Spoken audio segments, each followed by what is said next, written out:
부동산으로 한 50억 정도, 현금 흐름은 한 2,500 정도 발생하고 있습니다. 뭐 2억 5천 하면은 빌라 한 세대 받은 거 아니야 이렇게 생각하실 수도 있는데, 이거 여기 있는 전체입니다. 구로구에 있는 뭐 신도림 테크노마트 상가도 가지고 있는데, 이것도 제가 1,000만 원대로 사서 여기서도 월세를 받고 있습니다. 저도 신용 7등급부터 시작을 했거든요. 저처럼 신용 등급이 안 좋거나 투자 금액이 작아도 안전하게 투자할 수 있는 그런 방법들도 있고 기회들도 많이 있기 때문에 여러분들의 도전을 저는 추천합니다. 안녕하세요. 저는 건물의 신 김동건입니다. 건물의 신이라고 하시는데 부동산 부자신 거예요? 부자까지는 아니고요. 부동산으로 한 50억 정도 자산을 좀 만들긴 했습니다. 너무 큰 숫자라 가늠이 좀 안 가는데 네네. 몇 채 갖고 계신 거예요? 개수로는 한 70개 정도, 현금 흐름은 한 2,500 정도 발생하고 있습니다. 그럼 몇 년 동안 이걸 투자해 보신 거예요? 저는 한 10년 이상 됐어요. 10년 이상이요? 네네. 제가 그 경매로 다가구 주택을 받은 게 있는데, 그거 공사 현황도 좀 체크도 할 겸, 그리고 여기 근처에 경매 물건들도 좀 몇 개 나온 것 같아서 그런 것도 좀 구경해 보려고 오게 되었습니다. 그럼 지금 어떤 부동산들 가지고 계신 거예요? 저는 뭐 단독주택, 다가구 주택, 상가, 모텔 같은 숙박업, 그리고 뭐 아파트 이런 거를 소유하고 있습니다. 그 부동산 종류에 따라서 장단점이 있을까요? 다가구 주택 같은 경우는 현금 흐름이 너무 잘 나오잖아요. 그리고 다가구 주택의 가장 큰 장점은 거기서 월세 받으면서 살 수 있다, 뭐 이런 큰 장점이 있죠. 아파트 같은 경우는 장점이 거래가 좀 잘 된다, 이런 좀 장점이 있죠. 내 집장만 그다음에 내가 투자할 목적으로 하기에는 아파트 투자도 상당히 매력 있습니다. 오피스텔 같은 경우도 제가 2천만 원 주고 사서 현재 거기서는 단기 임대 한 달에 한 5, 60만 원 정도 수익을 발생을 하고 있습니다. 2천만 원에 사서 그 정도면 수익률이 좀 괜찮은 거죠. 그리고 상가도 저는 컨셉이 1,000만 원짜리 상가에서 월세 3, 40만 원 받는 거, 이런 것들도 좀 여러 개 했고, 그리고 한 4억 정도 되는 거를 2, 3억에 사서 다시 월세를 뭐 200만 원 이렇게 맞춰가지고 그걸 다시 뭐 4억에 팔고, 이런 사례도 여러 번의 경험이 있습니다. 부동산 자산가, 건물주 되는 지름길이 좀 있을까요? 처음에는 대부분 종잣돈이 많이 부족하기 때문에 아파트 좀 저렴한 투자들, 그 다음에 뭐 상가든 해서 좀 저렴하게 투자해서 월세 흐름을 좀 만들고, 그리고 나서 이제 뭐 하나하나씩 경험치를 쌓고 공부하고 나서 그 다음에 원스텝 이렇게 밟아 나가는 게 저는 가장 좋다고 생각을 합니다. 예, 현금 흐름도 좀 가장 중요하죠. 그래서 이런 부분들 때문에 이런 다가구나 이런 거에 엄청나게 저도 관심을 많이 갖고 있고, 제 수강생들도 그렇게 낙찰 많이 받게 뭐 도와드리고 있습니다. 저는 아직 시드머니가 좀 없는데 얼마 정도 있어야 시작해 볼 수 있을까요? 뭐 물건은 1,000만 원으로도 투자할 만한 물건들, 뭐 2천, 3천, 5천, 1억 이렇게 단계별로 나눠져 있기 때문에 그런 물건들도 제가 뭐 소개도 많이 해드리고, 그리고 충분히 좀 소통도 많이 하고 있습니다. 그럼 1,000만 원이 있는 직장이면 부동산 투자를 시작해 볼 수 있을까요? 저도 신용 7등급부터 시작을 했거든요. 저처럼 신용 등급이 안 좋거나 투자 금액이 작아도 안전하게 투자할 수 있는 그런 방법들도 있고 기회들도 많이 있기 때문에 여러분들의 도전을 저는 추천합니다. 지금 보러 가는 물건은 네. 어떤 점 때문에 선택하시게 되셨어요? 이게 일반 매매로도 한 10억 정도의 거래가 되는 물건이 가격이 좀 많이 떨어져서 건물 자체도 거의 뭐 준신축 느낌의 좀 그런 게 되게 좋았습니다. 입찰은 어떤 과정인 거예요? 물건을 선택하고 법원에서 저희가 입찰을 해서 최고 높은 가격을 쓰는 사람이 낙찰을 받는 그런 구조입니다. 그렇게 해서 이번에 받은 물건이 다가구 주택인데, 그래서 여기 현장을 왔어요. 여기 PD님 보시기엔 어때요? 뭐 2억 5천 하면은 빌라 한 세대 받은 거 아니야 이렇게 생각하실 수도 있는데, 이거 여기 있는 전체입니다. 이거 입찰받기 전에 이 물건을 어떤 부분을 보고 선택하셨어요? 제일 중요시 여기는 거는 1번이 가격입니다. 저렴하게 받고 원룸 시세가 한 25만 원 전후예요. 그리고 이제 투룸 시세가 한 40에서 50 사이 정도 되고, 3룸 시세는 한 6, 70 정도 되는데,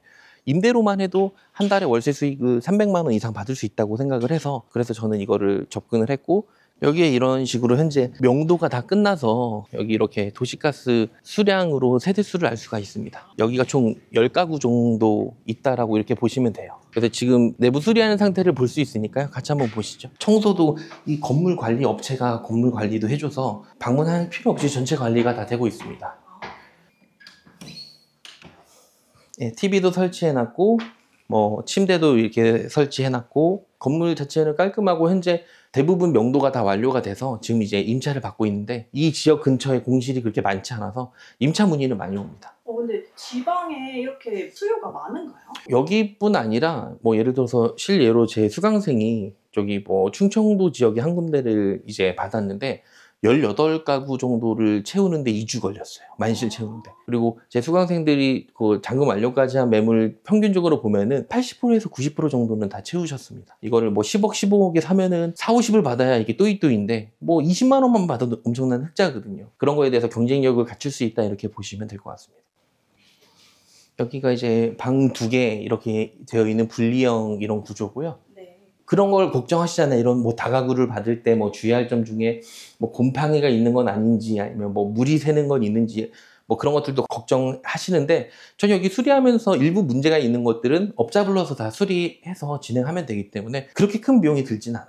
여기는 옷장도 있고 침대 이렇게 해서 세팅해놨고 TV나 이런 거 에어컨까지 다 연결해놨습니다. 제가 봐서 너무 좋은데 경매에 왜 나왔을까요? 제 생각에도 이거는 그전 소유주가 한 10억 정도에 샀기 때문에 그분 입장에서 이거 너무 무리한 연끌로 했기 때문에 이게 저한테 이런 기회가 왔다고 저는 생각을 하고 이거 다가구 같은 경우는 8년 생각으로 하면 너무 스트레스 받을 수도 있기 때문에 싸게 사서 현금 흐름을 잘 만들고 그리고 나중에 누가 뭐 6, 7억이든 7, 8억에 사면 땡큐 이렇게 정리하고 아니면 여기서 계속 월세 받는다는 생각으로 가야 됩니다. 이게 가장 좀 꿀팁 중에 하나인 것 같아요. 여기 아직 택배 물건도 있고 이걸 꾸며주시는 분이 또 따로 계시나요? 물건만 해서 이렇게 해주세요 하면 건물관리업체에서도 다 하고 건물관리업체를 굳이 안 하더라도 뭐 부동산이든 당근이든 사람에서 하면 되기 때문에 전국적으로 어렵지가 않습니다. 네.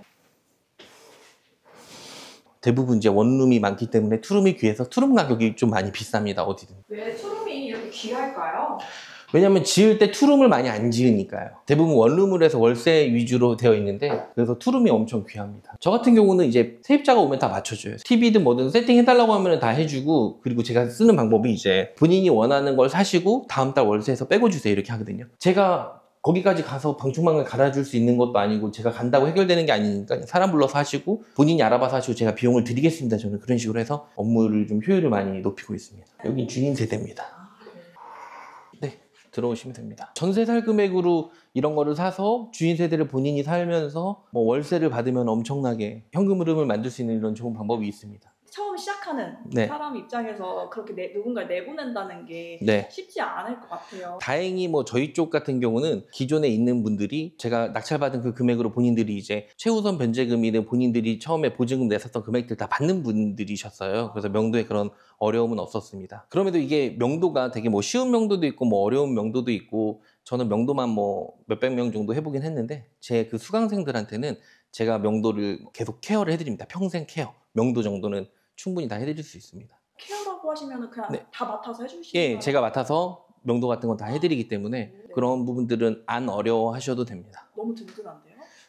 제가 좀 책임감이 강하고 좀 든든한 사람이어서 그런 게 좀 많이 장점인 것 같아요. 그래서 명도에 어려움이 있는 분들은 언제든지 뭐 연락을 주시면 충분히 소통을 해드리고 있습니다. 집주인의 계약서는 좀 어떤지 궁금한데요. 그러니까 뭐 내가 만약에 이 집을 소유하고 있으면은 등기권리증 이런 게 나옵니다. 그래서 네. 부동산 경매를 하든 일반 매매를 하든 그런 등기권리증 하나 정도만 있어도 엄청나게 든든하거든요. 그래서 제 주변 분들도 하는 말이 등기권리증이 뭐 자식보다 더 좋다 이런 사람들도 많이 있으세요. 안정적으로 있는 거고 여기서 계속 수익이 발생을 하는 거기 때문에 제가 그래서 부동산이 많다 이러면은 그런 거를 또 잘 뭐 못 느끼실 수도 있어서 좀 이렇게 일부러 좀 가지고 온 게 있습니다. 좀 재밌는 거를 한번 좀 모아놨는데 건물 하면은 몇십억, 몇백억 이렇게 하는 거 아니야? 나는 못 사는 거 아니야? 이렇게 생각하실까봐 제가 뭐 1,000만 원대 전후로 저렴하게 산 것들인데 인천 쪽이고 지하상가인데 제가 이거를 한 700만 원 정도에 사서 월세를 25만 원 정도를 받고 있습니다. 물론 뭐 나중에 여기가 뭐 몇십 년 후에 재개발, 재건축이 되거나 그러면 더 큰 수익이 나오겠죠. 구로구에 있는 뭐 신도림 테크노마트 상가도 가지고 있는데 이것도 제가 1,000만 원대로 사서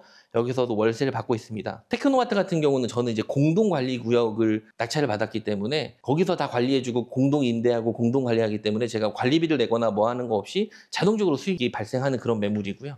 아까 제가 2,000만 원 주고 그 오피스텔을 사서 한 달에 50, 60 정도 번다고 했잖아요. 그게 이제 여기 있는 경기도 수원시에 있는 정조로 이 물건인데 좀 저렴하게 산 거죠. 그리고 이거는 인천에 있는 이거 동춘동에 있는 지하상가입니다. 여기가 500에 30만 원 정도 월세를 받고 있어요. 월세 흐름이 이렇게 좀 재밌게 잘 받고 있는 물건이고요. 생각보다 저렴한 게 많네요. 저는 예전에 이런 걸 많이 샀었습니다. 다가구 주택이고 저렴한 아파트들 이런 거의 장점이 공시가 가격대가 낮기 때문에 여러분들이 생각하는 것보다 세금 그 구간이 상당히 낮습니다. 그래서 막상 뭐 이런 거 하나 가지고 있는데 뭐 토지세 뭐 몇백만 원 내고 건물비 몇백 내는 거 아니야 이렇게 생각하실 수도 있는데 생각보다 세금 내는 게 아시면 깜짝 놀랄 정도 세금이 작습니다. 임대 수익이 훨씬 더 매력이 있다고 볼 수가 있어요. 그리고 또 어떤 분들 보면은 사기 전에 양도세 걱정을 많이 하시는 부분들이 있어요. 양도세는 사자마자 바로 팔면은 세금이 큰데 2년 정도 지나면 일반 세율로 해서 세금도 우리가 얻는 이득에서 빠지는 거기 때문에 리스크는 뭐 크지 않고요. 근데 이거를 뭐 나는 2억 5천에 샀는데 누가 7억에 사겠대. 그럼 세금 내더라도 팔고 더 좋은 걸 하면 되죠. 왜냐면 내가 이걸 팔더라도 더 좋은 거를 살 만한 그런 시야가 있으면은 사는데, 그래서 이제 부동산 공부든 스터디든 실력을 쌓고 나서 하나하나씩 하는 걸 저는 추천을 드립니다. 진짜 많네요. 예전엔 등기권리증 하나하나 들어올 때마다 너무 기쁘고 그랬는데 최근에는 더 이상 늘리거나 뭐 그러진 않고 뭐 이거를 몇 개 받고 하나하나 쌓일 때마다 되게 든든하고 너무 기분이 좋습니다. 그럼 요 중에서 제일 고가의 건물? 고가 물건이 한 네. 뭐 몇 개 있는데, 이거는 고가 물건 중에서 이거는 그냥 서울에 있는 아파트, 그 아파트 물건, 제가 살고 있는 아파트여가지고 근데 이렇게 많은데 뭐가 뭔지 기억하세요? 네, 엑셀로 이게 자료 다 만들어 놔가지고 기억을 하고 있습니다. 요거는 어떤 물건이에요? 이거는 제가 또 최근에 뭐 12억짜리를 3억 정도의 숙박업 같은 거를 이제 낙찰을 받은 사례가 있는데, 이런 식으로도 그러면은 지금 말씀하신 이 세 개 물건만 해도 그러면 보합 얼마인 거예요? 보수적으로 보면은 그런 한 2, 30억 정도 되지 않을까, 그렇게 예, 볼 수가 있습니다. 제 거 이 등기권리증 하나를 완전 전체적으로 뽀개기를 한번 해보겠습니다. 뭐 이렇게 물건을 봤다 하면은 주민번호, 주소 이렇게 되어 있고, 뭐 부동산 고유번호, 부동산 소재지 여기 주소겠죠. 그 다음에 접수일자, 등기, 목적 이렇게 표시가 좀 잘 되어 있습니다. 예, 그리고 나머지 저는 이거 온비드, 공매, 캠코, 한국자산관리공사에서 받은 거고요. 제목, 매각 결정 통지서 이렇게 되어 있고, 체납자 성명 있고, 매수인 성명, 여긴 제 이름이 나오고요. 기본 주소 되어 있고, 매각 재산의 표시, 이게 뭐 건물이 30제곱미터니까 이게 뭐 8, 9평 정도 되고, 토지는 5.26이면은 한 평 반 정도 이렇게 됩니다. 그리고 금액이 1,051만 원에 이걸 샀다라는 거예요. 여기 금액이 매각 금액이 되어 있고, 매각 결정 기일 2020년 1월 6일 이렇게 되어 있다는 얘기입니다. 금액이 짧기 때문에 기간이 좀 짧게 되었습니다. 이렇게 완료가 돼서 여기 영수증은 매각 금액을 다 냈다라는 얘기예요. 그래서 소유권이 저한테 넘어왔다, 이렇게 보시면 됩니다. 일반 매매로 하면은 이 매매 계약서 정도만 있으시면 됩니다. 뭐 셀프 등기로 하시든 법무사에 맡기시든 해가지고 하시면 이렇게 내용이 나옵니다. 아까 말씀하신 현금흐름? 네네. 어느 정도 나시는지 한번 보여주실 수 있으실까요? 제가 체크해서 한번 보여드릴게요. 이런 식으로 좀 여러 건들의 현금 흐름들이 많이 발생을 하고 있다, 이렇게 보실 수가 있습니다. 한 달로 보이는데 이게 거래가 이렇게 많아요? 월세 받는 것들도 있고, 그래서 이게 다 전체적으로 제 사업소득이라는 걸 다 합쳐졌다고 보시면 됩니다. 아까 명도 같은 그런 경매 용어들이 좀 궁금한데요. 네네. 주로 쓰는 그런 용어들이 있을까요? 임장은 지금 저희가 현장에 가서 물건을 보는 거를 부동산 임장이라고 합니다. 가장 중요한 게 이게 뭐 돈이 되는지 안 되는지를 보는 거죠. 부동산 경매 법원에 가서 제가 이제 물건을 입찰한다고 표현을 해요. 제가 만약에 최고가 매수인이 되면은 낙찰됐다, 이렇게 표현을 하고, 네. 떨어지는 경우 있잖아요. 네. 떨어지면은 폐찰이라고 합니다. 이런 물건들은 부동산 가면 볼 수 있는 건가요? 부동산이 아니고 경매지 있습니다. 뭐 대법원 경매 사이트든 뭐 지지옥션이든 구독션이든 그런 경매 정보지에 나와 있는 매물을 찾아보면 됩니다. 그 정보지를 보는 게 원래는 유료인데, 제 수강생들한테는 제가 무료로 그런 서비스로도 현재 같이 하고 있습니다. 유료면 비싼 거예요? 네, 금액이 꽤 비싸긴 합니다. 근데 임장 가서 좋은 매물을 고르는 노하우가 있으실 것 같은데 네, 어떤 게 있을까요? 저 같은 경우는 한 10년 정도의 경험이 있기 때문에, 그리고 지역별로의 특징을 좀 잘 알고 있어서, 가장 중요한 거는 뭐 부동산 가치 보는 거죠, 가치. 그리고 가격, 거기 그 월세 시세, 그래서 수익률이 얼마 나올지, 그리고 공실률 계산하고. 저는 이제 딱 보면 이게 돈이 된다 안 된다는 제가 정확하게 판단을 하거든요. 상권 분석이나 뭐 그 근처에 뭐 마트가 있든 뭐 병원, 뭐 학교, 교통시설 이런 것들도 봐야 되잖아요. 그런 것들은 현장 보면서 설명 한번 드리도록 하겠습니다. 저 건물이네요. 집 보다 보면은 주소도 잘 파악하게 되고 잘 찾게 됩니다. 여기 주변 환경 한번 보시겠어요? 세븐일레븐이나 이런 뭐 편의점이나 이런 것도 있고, 지금 보는 여기 물건 같은 경우는 감정가는 6억 9천, 그 다음에 최저가는 3억 4천 이렇게 나와 있어요. 토지가 62평이고 건물은 한 81평 정도 됩니다. 여기 뒤에 건물인데, 이 물건을 선택한 거는 너무 예쁘게 지어져서 한번 실제로 한번 와서 보고 싶었었어요. 딱 봐도 외관도 예쁘고 깔끔해 보이잖아요. 이게 단점이라면은 안쪽에 좀 많이 들어와 있다라는 그런 게 좀 단점이고, 그리고 주차도 불편하게 되어 있는 부분들이 문제가 좀 있는 것 같아요. 여기 뭐 우편물 같은 거 보면은 뭐 사람이 얼마나 뭐 살고 있고 문제가 어떻게 되고 이런 내용 같은 거를 보실 수가 있어요. 여기 안에 내부도 한번 보도록 하겠습니다. 여기 바닥 보시면 아까 저희 본 거랑 많이 틀리죠? 여기는 지금 건물 관리가 안 되고 있다는 얘기예요. 여기 보면서 뭘 체크해야 할까요? 여기 현재 몇 세대가 살고 있는지, 그리고 이게 원룸인지 뭐 투룸인지 뭐 쓰리룸인지, 불법 건축물이 있는지, 뭐 방 쪼개기가 되어 있는지 뭐 그런 것들 봐야죠. 근데 방 문을 열어서 볼 수 없잖아요. 그렇죠. 그거 어떻게 봐요? 그래서 오기 전에 이제 뭐 건축물 대장이나 감정평가서 보면은 평수랑 도면이 나와 있어서 그걸로 충분히 볼 수가 있습니다. 그 임차인 현황, 대항력 확인 이런 거가 있었는데 네네. 그런 거 어떻게 확인할까요? 은행 근저당 다음에 들어온 사람들은 그거는 이제 다 대항력이 없다고 볼 수가 있고요. 그 은행 그 전에 있는 사람들은 대항력이 있습니다. 그것도 이제 경매 정보지에도 잘 나와 있고, 저도 그런 권리 분석이나 명도나 이런 거는 체계적으로 잘 해드리기 때문에 그런 건 걱정 안 하셔도 됩니다. 이 건물 같은 경우는 전반적으로 어떤가요? 저는 좀 가격이 저렴하면은 좀 긍정적으로 검토를 해보겠어요. 저였었으면. 이번에도 뭐 2번 이상 유찰돼서 저렴한 거긴 하는데 좀 더 저는 보수적으로 검토를 하겠습니다. 짓느라고 건축비 꽤 많이 들었을 것 같아서 지금 소유자는 완전 파산하신 거죠. 엄청나게 압박이 시달리실 겁니다. 근데 저희는 그래서 부동산 공부도 해야 되고 재테크 교육이나 공부 이런 게 필요한 게 이런 그 투자 실패나 이런 걸 안 하기 위해서 하는 거거든요. 부동산은 백전백승해야 돼요. 이런 앞에 보면 이런 뭐 원룸 관리 사무소 막 이런 것들도 있고, 그 지방이어도 원룸 관리 해주는 그런 업체들도 많이 있고요. 처음에 한 번만 세팅해 놓으면 그 다음엔 손이 많이 안 갑니다. 여기는 토지는 66평이고 건물은 133평 정도 됩니다. 감정가는 8억 8천인데 이제 최저가가 한 4억 3천 정도 되고, 이게 9억 9천 정도 일반 매매가 됐던 물건이더라고요. 여기 이렇게 계량기를 봐서 여기 현재 세대수가 몇 세대 있는지를 확인할 수가 있어요. 이런 수량 같은 걸 볼 수가 있고요. 이렇게 관리가 좀 잘 되고 있죠. 전체적으로 하나, 둘, 셋, 넷, 네 세대 정도가 여기에 살고 있고요. 건물 자체가 준신축이어서 상당히 관리가 좀 잘 된 것 같습니다. 어떤 걸 체크해 더 해볼 수 있을까요? 몇 세대인지, 건축물 도면이랑 감정평가서에 있는 거랑 똑같은지 그런 현황을 정확하게 파악을 하는 게 중요합니다. 제가 다가구 주택을 볼 때 제일 먼저 보는 거는 물이 새는지 안 새는지, 그 누수가 있는지 없는지를 보는데, 그리고 제가 또 많이 보는 거는 현재 이 건물에 사람이 살고 있는지 없는지 봅니다. 그래서 아까 들어갔었을 때 뭐 택배 물건 와 있는 것들도 있고, 사람이 살고 있는 흔적이 있으면 아, 이거 내가 수리해서도 쓸 수가 있겠구나 이렇게 생각을 하면 돼요. 왜 그러냐면 간혹 보면은 이런 데 사람이 아예 안 사는 데도 있어요. 몇 년 안 살면은 누수나 물이 너무 많이 새거나 그런 문제 때문에 그럴 수도 있거든요. 그 누수도 내가 해결할 수 있는지 없는지를 체크해서 해결 가능하면 들어가는 거고, 예를 들어 이런 데 왔는데 물까지 차는 데들이 있어요. 이게 뭐 지하든 반지하든 뭐 물이 이만큼 차서 이렇게 되어 있는 집은 어렵습니다. 근데 왔는데 이렇게 좀 물도 안 새고 이런 게 없고 그냥 깔끔하다, 그리고 사람들도 좀 살고 있다 그러면은 누수나 이런 건 해결할 수 있겠다. 왜냐면 물이 새면 세입자들이 못 살거든요. 지방 쪽에 보면은 이런 식으로 건물 관리, 관리문이 이런 게 많이 붙어 있어요. 그래서 아, 지방 물건도 충분히 관리하고 케어를 가능하겠구나. 케어 안 되면은 저한테 연락 주셔도 제가 건물 관리도 해드립니다. 연결해드리면 되니까 소개도 할 수도 있고요.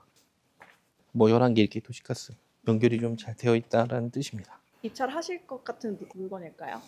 저는 시세라는 개념보다는 무조건 제가 여기 월세 수익률로 계산을 할 거예요. 만약에 저라면 이게 만약에 예를 들어서 10가구라면은 뭐 월세가 뭐 25에서 35라고 치고 한 30만 원이라고 뭐 원룸, 투룸, 쓰리룸 계산해서 대략적으로 한 30만 원이면 여기 월세 한 300 정도 나오겠다 하면은 제 수익률은 한 3억대 전후면 사겠다 이 정도로 보는 겁니다. 다른 사람들도 좋게 보고 네. 같이 입찰을 할 것 같은데 그럼 경쟁률이 높아지는 거 아닌가요? 부동산에는 명언이 있습니다. 내일은 더 좋은 물건이 나온다. 경매로도 10억, 12억에 사는 사람들이 있어요. 그럼 그 사람들은 마이너스거든요. 저희는 그럴 필요는 없잖아요. 돈을 벌려고 하는 거지 오히려 마이너스 나려고 하는 건 아니니까 그 내 기준에 맞게 일단 공부해놓고 금액 확보해놓고 그리고 나서 좋은 기회가 왔었을 때 잡을 수 있는 그런 좀 시선이 좀 필요한 것 같습니다. 아, 근데 이렇게 다니기 너무 힘든데 매번 물건을 보러 다니시는 거 힘드셨겠어요. 예전에는 제가 입찰도 직접 많이 다니고 했는데 요즘에는 그래서 입찰은 대리 입찰 이런 것들도 많이 이용합니다. 뭐 전국 어디든 제가 가지 않고서도 충분히 입찰할 수가 있습니다. 일반 뭐 부동산 경매는 직접 원래 가야 되는데 대리 입찰 보내면 되고, 부동산 공매는 집에서도 편하게 입찰이 가능합니다. 경매와 공매 차이는 어떻게 돼요? 경매는 은행권 빚이 있을 때, 그리고 공매는 나라 빚 세금 안 냈을 때 이렇게 보시면 됩니다. 입찰을 하는 방식은 똑같을까요? 경매는 법원에 해서 입찰하는 거고요. 공매는 인터넷 온비드라는 사이트를 통해서 입찰하면 됩니다. 진행 방식이나 이런 거는 비슷해서 그게 뭐 어렵지 않습니다. 일반인도 가능한 건가요? 뭐 일반 성인이면 네, 충분히 다 가능하시죠.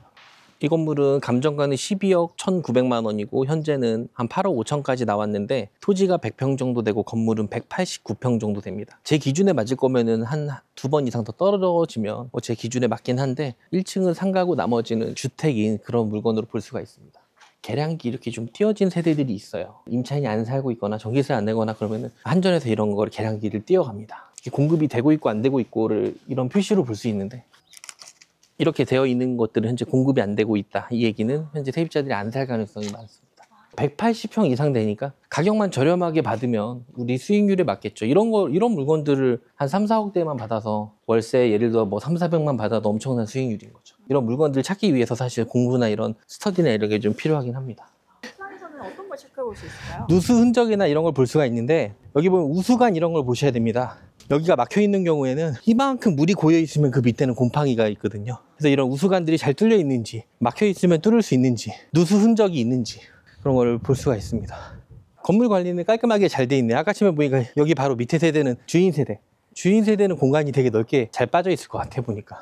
건물 자체를 튼튼하게 지었는지 아니면 이게 뭐 연화전지, 뭐 철근 콘크리트인지 그거에 따라서 건물의 수명도 알 수가 있기 때문에 그런 걸 좀 체크를 하시면 도움이 많이 됩니다. 그래서 신축인지 준신축인지 그 건물 가치를 좀 파악을 하는 걸 전 추천을 드립니다. 평균적으로 제가 지방 많이 다녀보니까 임대율이 한 7, 80% 정도 되더라고요. 다가구를 볼 때 한 30% 정도만 임대 차도 금융 이자는 낼 수 있겠다 하면은 긍정적으로 해서 들어가면 돼요. 10가구면은 내가 3가구 정도로는 은행 금융 비용 정도는 다 낼 수 있고 나머지 내 수익이다 생각하면 훨씬 마음 편한 투자를 할 수가 있죠. 그럼 이전에는 어떤 일 하셨었어요? 이제 제가 핸드폰 매장도 차리고 그다음에 음식점도 운영하고 족발집, 순댓국집, 뭐 소셜 커머스 이런 사업을 했었는데 다 망했었습니다. 그리고 이제 핸드폰 매장 하면서 세무조사도 맞아가지고 한 3억에서 5억 정도도 빚도 지고 그렇게 좀 어려웠던 시기들이 있었습니다. 그래서 음식점이랑 순댓국집을 했었을 때는 한 2년 정도가 항상 통장 잔고가 0원이었었어요. 그걸 언제 아냐면 매월 말일에 이제 월세 내고 인건비를 주다 보면 마이너스인 거예요. 그리고 며칠 지나면은 또 그날 카드 매출들이 이런 게 며칠 있다가 들어오니까 또 돈 생겨가지고 그걸로 메꾸고 그리고 일주일만 지나도 또 돈이 쌓이잖아요. 그러면은 장사가 잘 되고 있구나 이렇게 느껴보고 그러다가 말일 되면 항상 마이너스고 이게 계속 반복되니까 제가 그 다음에 안 거죠. 모든 비즈니스라는 게 마찬가지겠지만 내가 또이를 하고 있다는 느낌이 드는 순간 마이너스가 심한 겁니다. 그래서 거의 뭐 집안이 뿌리가 뽑힐 정도로 그런 어려움이 있었다. 저는 개인적으로 그렇게 생각을 하고 이렇게 해서는 좀 어렵겠구나 느껴서 제가 이제 나도 이제 월세를 내는 입장이 아니라 월세를 받는 입장으로 바뀌어야겠다고 생각을 해서 월세 세팅을 하면서 현금 흐름을 만든 겁니다. 그래서 이게 많이 망해봤기 때문에 내 수준에 내가 케어할 수 있는 실패하더라도 내가 감당 가능한 수준의 물건들을 하다 보니까 1,000만 원짜리 물건부터 여기 가격대까지 온 거죠. 그걸 어떻게 극복을 하셨을까요? 어려웠었을 때 음식점 그 2개를 부동산 교환이라는 걸 통해서 내 가지고 있는 그 임차권, 음식점 운영권을 넘기고 저는 상가를 받아서 거기서 월세 흐름을 만들면서 제가 한 달에 월세 세팅이 600이 되면서 제 인생이 바뀌었어요. 근데 세금의 가장 큰 장점이 뭐냐면 나눠서 조금씩 낼 수 있습니다. 이자가 제일 싸요. 그래서 조금씩 내다 보니까 저도 완납을 하게 됐어요. 제가 한 달에 600 정도 월세 받으면서 흐름이 생기면서 그걸로 다 세금 갚고 빚 갚고 그런 걸로 다 청산을 하면서 제가 일어섰다 이렇게 보시면 됩니다. 엄청난 자산가신데 이렇게 변화된 인생에서 행복은 어디서 느끼셨을까요? 뭐 그렇게 제가 뭐 엄청난 자산가거나 뭐하거나 그러지는 않지만 그래도 예를 들어서 뭐 따박따박 월세가 들어오는 게 있잖아요. 통장에 띡띡 찍힐 때 그때는 제일 기분이 좋죠. 월세 받는 것도 의외로 빨리빨리 들어옵니다. 그래서 그럴 때가 좀 제 기분이 좋다 뭐 이렇게 볼 수가 있습니다. 오늘 이렇게 영상을 보고 계시는 시청자분들께 마지막으로 한 말씀 부탁드리겠습니다. 오늘 그래도 제가 뭐 여러 가지 말씀을 많이 드린 것 같은데요. 이거 보시는 분들도 소액으로 천천히 할 수가 있으니까 너무 조급해 하지 마시고 제가 이번에 무료 특강에 신경을 많이 썼습니다. 제 수많은 수강생들이 월세 흐름을 만든 내용들이 있으니까요. 그것도 한번 참고로 보시면 도움이 많이 되실 거예요. 그래서 무료 특강을 많이 참석해 주시면 감사드리겠습니다. 그때 뵙겠습니다. 네, 감사합니다.